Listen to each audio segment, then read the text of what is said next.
Perfeito. Então, nessa ação penal 504.65.1294, continuidade do depoimento do senhor presidente Luiz Inácio Lula da Silva. Eu repasso a palavra ao Ministério Público. Então, retomando as questões acerca de caixas que foram fotografadas na rua João Lotto, em São Bernardo do Campo, que teriam sido retiradas do Palácio Alvorada, com indicações para esse sítio. O senhor saberia informar quem que definia o destino do acervo presidencial dos seus objetos para definir, que poderia definir a localização para onde seriam enviadas essas caixas, que poderia ter inscrito praia ou sítio nas caixas? Eu não sei. Deixa dizer uma coisa. Uma coisa que o presidente Fernando Henrique Cardoso também disse aqui. Porque somente quem foi presidente é que sabe o que acontece. Eu nunca entrei nos porões do Palácio da Alvorada para saber se tinha uma, 2 ou 1000 caixas. Nunca entrei aonde se guardava os acervos da Presidência da República para saber se tinha uma ou 2 cartas. Ora, eu sei que o acervo é uma coisa, sabe, privada, mas de interesse público. Portanto, o presidente da República que sai tem que ter a responsabilidade de tentar cuidar daquilo. Eu, se soubesse que ia dar isso, eu teria deixado lá no palácio para o próximo presidente ter que cuidar. Como eu não tinha interesse por nada, eu poderia deixar. Tá? Se é uma coisa de interesse público, eu tinha até sugerido ao ex-governador de Brasília que era preciso construir um Museu da República para que não ficasse o presidente da República procurando um lugar para guardar as coisas. Sabe? Então, deve ter participado todos os funcionários, faxineiro, cozinheiro, todo mundo participou disso. A única coisa que eu sei é que eu tinha uma decisão na minha vida. Eu vou governar esse país até o dia 31 de dezembro de 2010. Qualquer outro assunto, só depois de 31 de dezembro. Certo. Senhor ex-presidente, como o senhor mencionou, né, esse acervo, vamos entrar aqui especificamente numa parte da denúncia que trata sobre a armazenagem desses bens na Graneiro. Eu pergunto para o senhor se o senhor sabia que a OAS custeou a armazenagem de parte do acervo do senhor na Graneiro. O senhor sabia? Fiquei sabendo depois. À época o senhor sabia? Não, na época eu nem sabia para onde ia. Certo. O senhor sabe como a OAS custeou, se ela fez uma doação formal? Não sei. Eu sei que o presidente do Instituto, que foi uma das pessoas que me parece que a partir de janeiro, do começo de 10 ou 11 de janeiro, foi chamado para tentar encontrar um lugar para guardar essas coisas. Certo. O que ele disse aqui é que ele tinha chamado o Léo Pinheiro para perguntar se ele tinha algum galpão para guardar essas coisas. E por que ele escolheu o Léo Pinheiro? Não sei certamente porque encontrou com o Léo. Só não poderia ser eu, porque eu não tinha. O senhor sabe onde ele se encontrou? Não sei. Onde Paulo Camoto encontrou com o Léo Pinheiro? Não sei. O senhor sabe se foi no Instituto Lula? Não sei. Certo. Nessa ação penal em que o senhor é réu, o Ministério Público Federal juntou a seguinte prova documental como anexo da denúncia. É o anexo 269. Excelência, eu vou pedir para mostrar para o interrogado. Anexo 269, contrato de armazenagem. Peço para o senhor dar uma olhadinha, se quiser.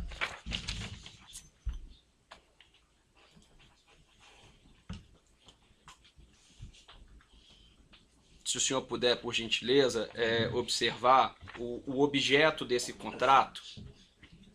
Esse contrato, ele diz que o objeto é o seguinte: armazenagem de materiais de escritório e mobiliário corporativo de propriedade da construtora OS Limitada.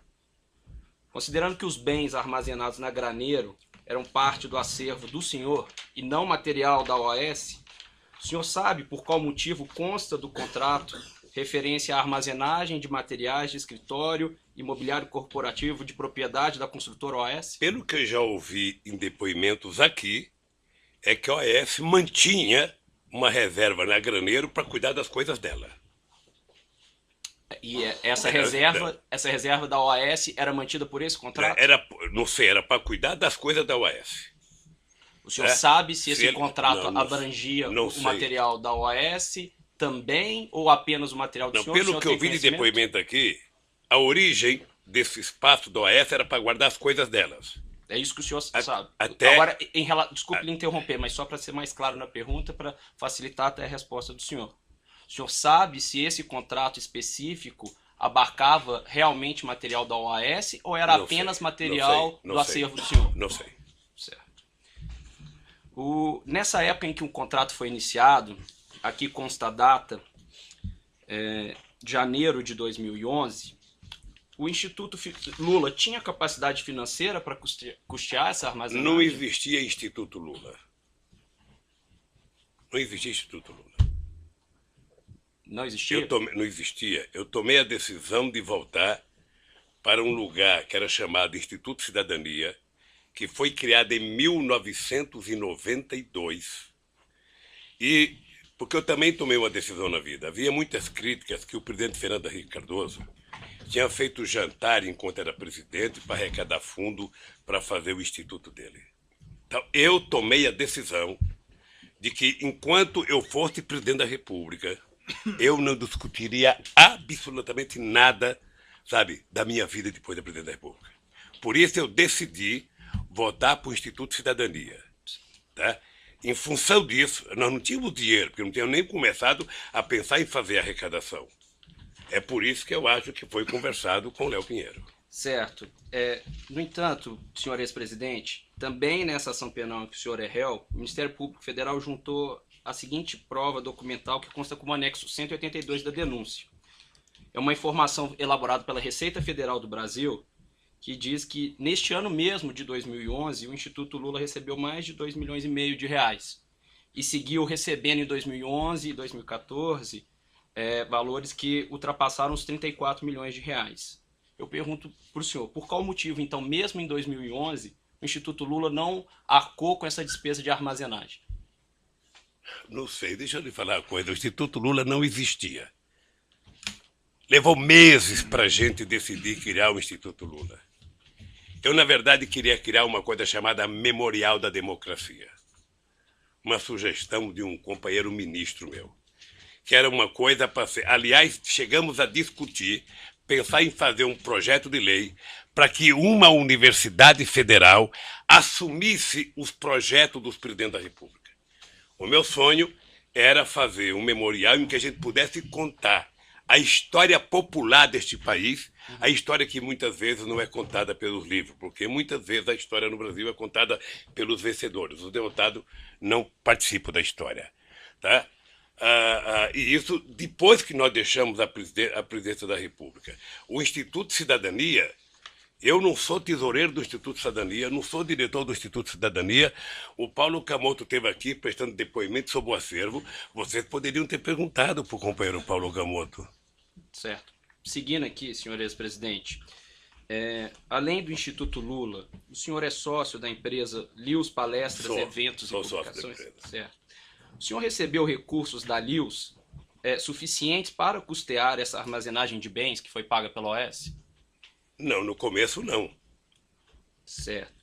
Pois bem, consta aqui também na denúncia, na quebra fiscal que é referenciada no item 183, folha 103 dessa denúncia, que a Lius recebeu entre 2011 e 2014 mais de 21 milhões de reais. Desse montante, ou seja, quase de 50%, 9 milhões e 920 mil reais, vieram das construtoras Camargo Correia, Odebrecht, Queiroz Galvão, OAS, UTC e Andrade Gutierrez.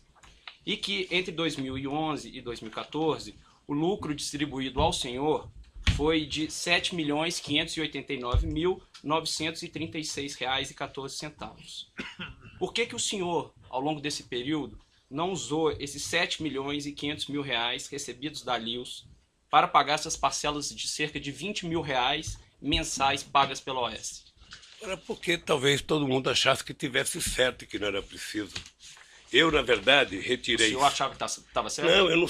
Veja, eu tirei 7 milhões porque eu depositei para cada filho meu uma quantia de aposentadoria privada. Tá? aposentadoria complementar. Tá? E ninguém nunca discutiu no Instituto de que era preciso pagar isso. Estava tão tranquilo a questão do depósito do material, sabe? Primeiro porque eu sei que o Paulo foi atrás do sindicato dos metalúrgicos, o sindicato metalúrgico estava utilizando o salão até hoje para fazer uma reforma, sabe? E, sinceramente, nunca se pagou porque nunca se discutiu. Sabe? Agora pagamos o aluguel mais barato para o sindicato. E está menos cuidado, obviamente. Prosseguindo nos questionamentos, senhor ex-presidente, foi o senhor o responsável por indicar o senhor José Eduardo de Barros Dutra à presidência da Petrobras? Excelência, pela ordem. Essa questão já foi esclarecida. Vossa Excelência fez essa pergunta, já foi esclarecido. Não, Quem deferido a questão de ordem, pergunta pertinente. mas já foi esclarecida, Vossa Excelência. Não foi perguntado do José Eduardo Dutra, não foi? Não foi. Toda a indicação para o diretor da Petrobras, ele já disse que seguia um procedimento. Doutor, se deferido a sua questão, essa pergunta não foi feita. Deixe o seu cliente responder. Qual que é o problema? Pode repetir a pergunta? Pois não. Senhor ex-presidente, o senhor foi o responsável por indicar o senhor José Eduardo de Barros Dutra para a presidência da Petrobras? Foi. Foi uma indicação pessoal do senhor? Indicação do presidente da República, não é pessoal. Da É sua- a indicação de uma instituição chamada Presidência da República, Perfeito. O senhor. que é ele e o governo. Perfeito. O senhor conversava periodicamente com o senhor José Eduardo Dutra sobre a administração da Petrobras? Não. Lamentavelmente, quando as pessoas assumem uma empresa importante como a Petrobras, as pessoas viram petroleiros. Ou seja, as pessoas passam a tomar decisões dentro do conselho da Petrobras. Tá? Perfeito. E não precisam ouvir o presidente da República. A não ser Nessa- que você tenha uma coisa estratégica para discutir. Nessa ação penal em que o senhor responde, o Ministério Público Federal juntou uma prova documental, é o anexo 25 da denúncia, é uma ata da diretoria da Petrobras, se for possível mostrar ao interrogado, excelência.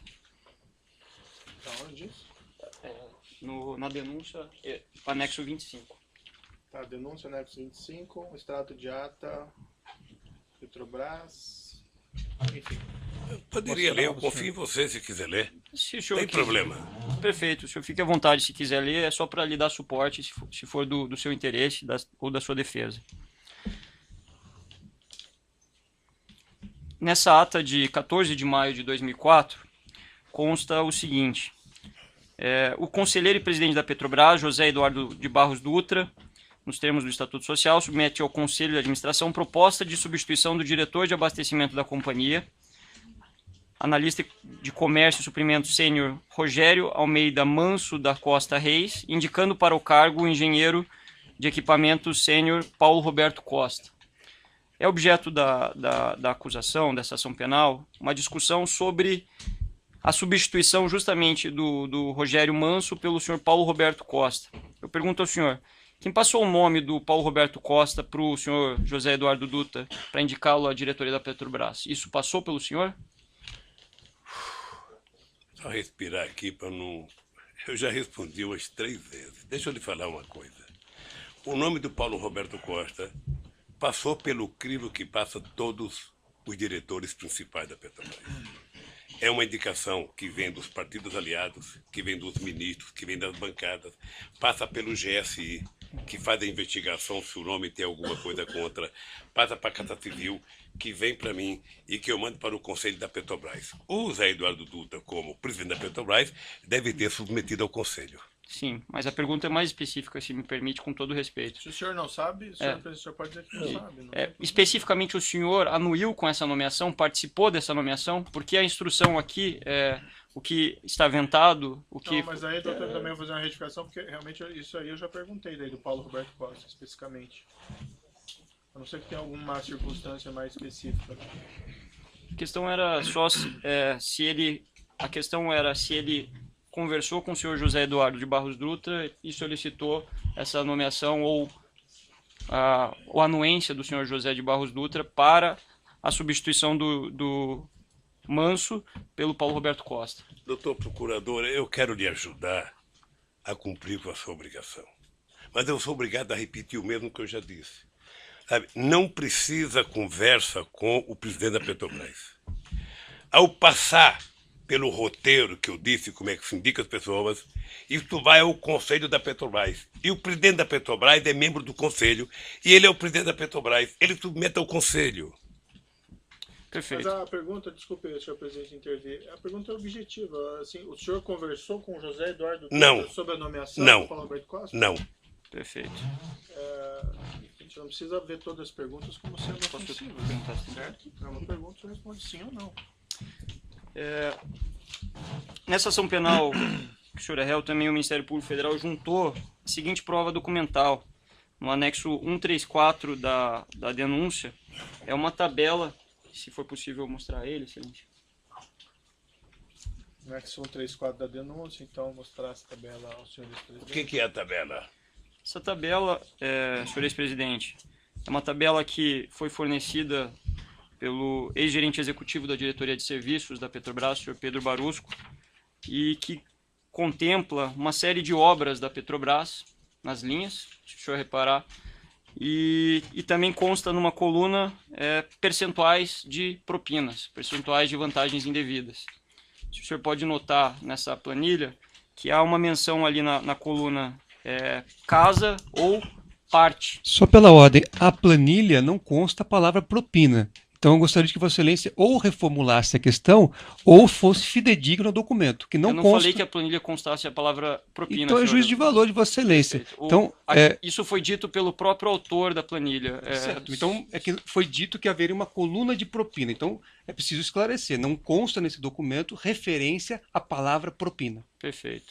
Eu agradeço a sua intervenção, então especificando a coluna em que consta aí 0,5, 1 parte ou 0,5, 1 casa, 2 casa, foi explicitada pelo colaborador Pedro Barusco, compromissado a dizer a verdade sobre as penas da lei, que se tratava de uma divisão de percentuais de propinas em grandes contratos celebrados por empreiteiras, dentre as quais a OAS, em contratos com a Petrobras. Segundo foi revelado por Pedro Barusco, quando apresentou essa planilha, havia uma distribuição, um rateio de propinas que era destinado aos próprios funcionários públicos da Petrobras, ele, Renato Duque e outros, e também um percentual que era destinado a partidos que suportavam aqueles diretores no poder. Especificamente, no que interessa a apresentação, foi dito por ele, que um percentual de 1%, poderia ser por vezes maior ou às vezes menor, era destinado ao Partido dos Trabalhadores. Segundo ele explicou, esse percentual foi destinado por anos, pelo menos desde 2006 até 2012. O senhor tinha conhecimento dessa destinação? Por que eu sou obrigado a acreditar no Barosco? Ninguém Porque está ele afirmando entregou isso. uma Era uma planilha pra pergunta. O senhor vocês? tinha conhecimento Eu disso? não conheço esse cidadão.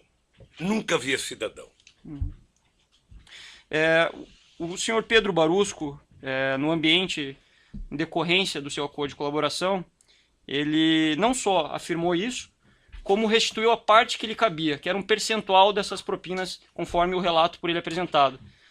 Só que ele restituiu de fato esses valores. Foram cerca de 97 milhões de dólares, mais de 300 milhões de reais. E aí a pergunta que eu faço ao senhor o senhor sabia para onde, ou se o senhor tinha conhecimento que fosse destinado valores para o Partido dos Trabalhadores? Eu não conheço esse cidadão. Não sei quanto que ele devolveu.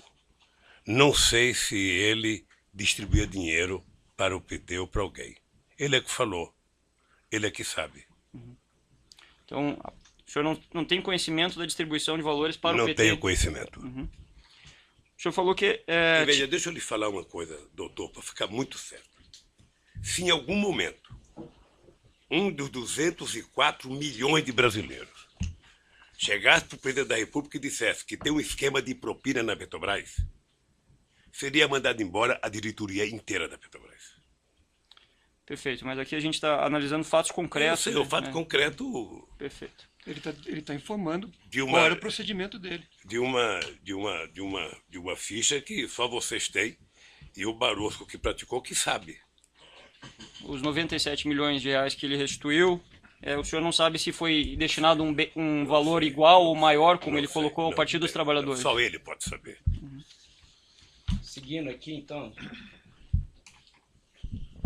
senhor ex-presidente, nessa ação penal em que o senhor é réu, o Ministério Público Federal juntou a seguinte prova documental no evento 724, que são registros de ligações telefônicas.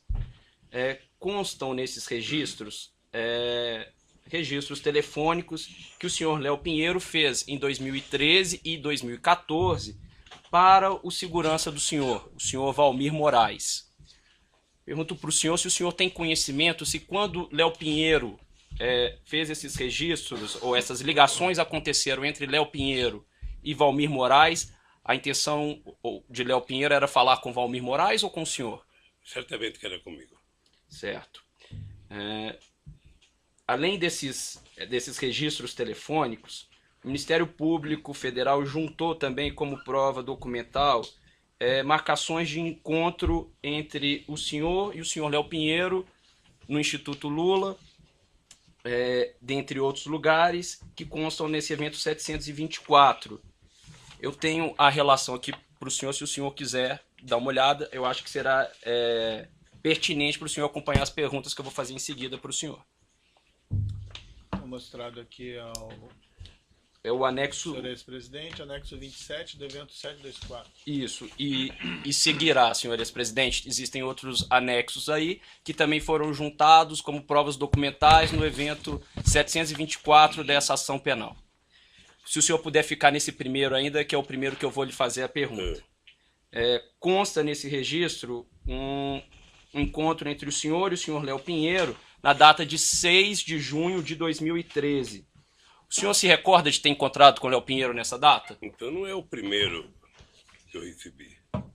Esse não é o anexo 27? O anexo está 27. Isso. Se o senhor puder observar a data lá em cima. Está aqui, está certo. Certo. Então, o senhor se encontrou com o Léo Pinheiro nessa data? Encontrei e ele fez uma viagem comigo para a República Dominicana. Certo. República Dominicana ou um país lá qualquer? Considerando que é 2013, nessa oportunidade o senhor conversou com ele sobre o triplex no Guarujá? Não. Conversou sobre contratos da Petrobras? Não. Certo. Se o senhor puder passar para o próximo anexo, por favor. Como o senhor pode observar também, é um registro de 3 de setembro de 2013. O senhor se recorda de ter encontrado com Léo Pinheiro nessa data? Eu não lembro se essa data foi a data em que ele foi falar comigo do apartamento. Pode ter sido essa data? Pode ter sido. Perfeito. E foi essa a primeira data que ele tratou Foi com a o primeira senhor? data que tratou. Perfeito. Existe o seguinte, se o senhor puder passar, por gentileza, é o anexo 37 do evento 724, registro de data 31 de março de 2014. O senhor se encontrou com o Léo Pinheiro nessa data? Me encontrei. senhor... Encontrei com o Léo Pinheiro e com o Rodolfo Torinho, que está aqui na agenda, que era o presidente do Sindicato das Indústrias da Construção Pesada. O senhor tratou do triplex? Não. Ele foi me apresentar o Torinho porque o Torinho já morreu. Eu era contra o Torinho ser presidente do sindicato, porque o Torinho tinha sido senador do PSL da Bahia, portanto era ligado ao Antônio Carlos Magalhães, figura que eu não tinha muito apreço, e eu achava que era, portanto, colocar alguém que tivesse uma melhor relação. Depois desse evento aqui, eu participei de um evento na CNI, lá em Brasília, na Confederação das Indústrias, com todos os empresários da construção civil, para discutir a possibilidade que a construção civil brasileira tinha no mundo, sobretudo com os países africanos, por conta de um programa chamado PIDA. Eu estou falando coisa que você nem perguntou para antecipar. Isso, tá? mas desculpa. Então, mas eu vou voltar para o texto agora. Eu só queria que soubesse tudo. Exato. Então ele me levou o Torinho para me conhecer. Perfeito. Aí voltando ao próprio E texto... depois eu quero lhe dizer que, embora eu não gostasse do Torinho, depois, no pouco tempo que eu convivi com ele, eu passei a gostar porque era uma pessoa competente. Perfeito. Como o senhor disse, voltando aí ao próprio texto, nesse dia 31 de março, se o senhor puder observar, a reunião marcada com o Léo Pinheiro estava marcada para as 16h30. Consta também uma reunião nesse mesmo dia com João Vacari, às 18h30. O senhor se reuniu com João Vacari nesse dia Devo ter também? me reunido, essa e outras vezes. O senhor se recorda que tratou Não. com João Vacari nessa Não. data? Veja, em 2013, você pode ter discutido o PT, você pode ter discutido a CNB, que é uma tendência dentro do PT, eu posso ter discutido a questão das eleições para deputado federal e estadual do sindicato dos bancários, que estava uma rara, sabe, divergência interna, sabe? Tá, tudo bem, senhor presidente. Só para que possamos ser mais objetivos aqui, se o senhor não se recordar, se for algo Tá que bem, pode ser ou não, tá peço bem, só tá para o bem. senhor, se for o caso, se o senhor entender que é pertinente, dizer que o senhor não se recorda. Consta o seguinte, que é o anexo 38, em 2 de junho de 2014, quando a Operação Lava Jato já estava com a sua fase ostensiva muito noticiada, 2 de junho ou 3 de junho? salvo engano, é um e-mail de 2 de junho, agendando uma reunião no dia 3 de junho. Não, a primeira é 31. 31 de março. A outra Isso, aqui assim. está dia 3 de... Não, 2 de sexta, certo? Isso, 2 de junho. Uma agenda para o dia 3. Exatamente. Constam no evento 724 ligações de Paulo Okamoto e Léo Pinheiro nesse dia 2 de junho. No dia 3 de junho, consta esse registro de encontro do senhor com o Léo Pinheiro. O senhor encontrou com o Léo Pinheiro nessa data? Certamente encontrei. Se está na minha agenda, encontrei. O senhor se recorda qual foi o assunto tratado? Não. Certo. Pode ser viagem, pode ser, sabe, a economia brasileira, que nesse momento estava numa situação muito delicada, pode ser a questão eleitoral. Certo. O senhor tratou da Lava Jato nesse Não. encontro? Certo. Nessa data consta uma reunião do senhor Léo Pinheiro às 17 horas e uma reunião antes com Sérgio Machado, da Transpetro. O senhor se encontrou também com Sérgio Machado? Data? Isso, no dia 3/6. Se o senhor puder olhar mais abaixo, perdão, um pouco antes. Eu estou com uma data já de 25. Me desculpa, eu estou com uma data aqui. Sim, o anexo está escrito na parte superior, anexo 38. Então é aqui. Então é aqui, eu já tinha passado. Às 17 horas consta a reunião com Léo Pinheiro. Um pouco antes consta a reunião com o senhor Sérgio Machado. Não está aqui no meu anexo aqui. Tem 2 grifados em verde. Salvo engano, um é Léo Pinheiro. O Sérgio Machado foi me convidar para a inauguração de um navio, porque eu tomei uma atitude de colocar nome no navio de personalidades brasileiras, personalidades históricas. Por exemplo, recuperar o nome do Marechal Negro, Antônio Cândido, de colocar de Sérgio Buarque, de colocar de pessoas muito importantes da política brasileira que estava esquecido. Certo. E ele foi me levar alguns modelos, umas réplicas de navios já feitas pela Petrobras. Certo. Prosseguindo, peço gentilmente ao senhor que siga para o próximo documento, que é o anexo 43, prova documental juntada no evento 724 dessa ação penal. Registro de reunião no dia 25 de julho de 2014. O senhor se encontrou com o Léo Pinheiro nessa data? Você está aqui, deve ter me encontrado. O senhor se recorda qual foi o assunto tratado? Eu teria que colocar dúvida. O senhor se recorda qual foi o assunto tratado? Não sei o que foi tratado, não. Certo. Nesse dia, consta a reunião do senhor às 16 horas com o Léo Pinheiro e uma reunião com João Vacari Neto às 14h30. O senhor se recorda o que tratou? Encontrou com o João Vacari nessa data? Veja, eu não vou saber se eu encontrei com o Vacari em 25 de junho de agosto. Agora, se está aqui na agenda, e essa agenda foi feita pelo meu pessoal, certamente eu me encontrei. O senhor se recorda o que tratou com o João Vacari? Não sei o que é. Houve algum assunto comum que o senhor tratou com o João Vacari e com o Léo Pinheiro nessa data? Não. O senhor tratou do triplex nessa data? Não. Eu vou até bom reforçar aqui. O Vacari nunca tratou comigo de triplex. Perfeito. Vamos passar para o próximo anexo, que é o documento anexo 44, prova documental juntada no evento 724 dessa ação penal. consta o registro de uma reunião em 13 de outubro de 2014. Uma reunião do senhor com o senhor Léo Pinheiro. O senhor, de fato, encontrou com o Léo Pinheiro Devo nessa ter em data? contato com o Léo Pinheiro. Tudo que você perguntar que tiver aqui, e essa agenda for pega pela Polícia Federal no Instituto, certamente que aconteceu. O senhor se recorda do que tratou Não. com ele? Veja, muitas vezes na conversa com o Léo se discutia, quando tinha viagem anteriormente, era palestra, quando tinha, nessa época aqui de 2014, o grande problema que as pessoas queriam discutir era a situação econômica do país, o futuro do país, o que ia acontecer, muitas dúvidas com relação à continuidade da companheira Dilma Rousseff, o que ia acontecer na economia, quem ia ser ministro da Fazenda, quem ia ser ministro. Não apenas o Léo, muitos empresários. Muitos. O senhor tratou da Operação Lava Jato nesse encontro? Não. Deixa eu lhe falar uma coisa, eu fico assim curioso com relação à Eu Operação vou Lava interromper Jato. um pouquinho o senhor vice-presidente pelo tamanho do áudio, aí nós já retomamos.